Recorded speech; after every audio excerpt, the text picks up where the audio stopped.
Welcome to Architectural Expressions in Stone, Steel, and Imagination. What this exhibition is really about. What I'm hoping to do with this exhibition is to give you all a sense of, hey, you guys use architecture each and every day. And makes you stop and think about, where am I going, and all of that. So I'm starting with this perspective, our exercise here, and we start out with the Arch of Constantine. Greek architecture is the architecture of exteriors. And so when you think of something like the Parthenon, which is up on the huge Acropolis and so forth, this was really a temple. And it was meant to be, processions were meant to go around the outside of it. I would call that an architecture of dependence. Why? Because you depend on somebody who's initiated to be able to get you inside. Because Roman architects really want you to come into a specific axis, want you to experience that architecture in the way that they wanted you to do it. And that's what I hope that this architectural show will give you, a sense of how architects really do manipulate space, but they also think very much about the relationship to other structures, as well as the structure of the site. So it's to think about yourself within the space, think about yourself within the site. And so that's really the ideas that I want to kind of get through, but also the ideas of what artists can do to manipulate your point of view and how they are seeing it at any given point in time. We're getting into the area where artists are looking at things like bridges and thinking about them as artistic expressions.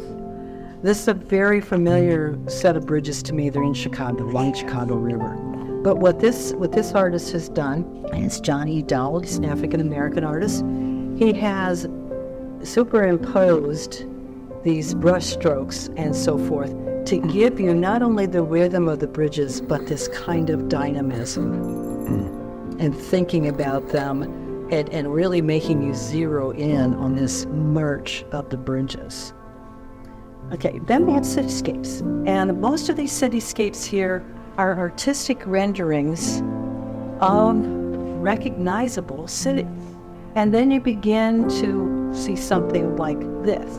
And so this is really, it's that whole idea of sublime, where this built architecture now surprise neighborhoods. This would be kind of like a picturesque thing, walking into a happy surprise. But this is again how artists can manipulate recognizable architecture and city landscapes where you can come up with these kinds of extreme sorts of things. When we think about architecture of our everyday lives, they're an essential part of our everyday lives. The whole idea of drawing people together is kind of what architectural commerce does. It makes us really think about, next time you go in to the barbershop or get gas in that, you look around you, see who's there.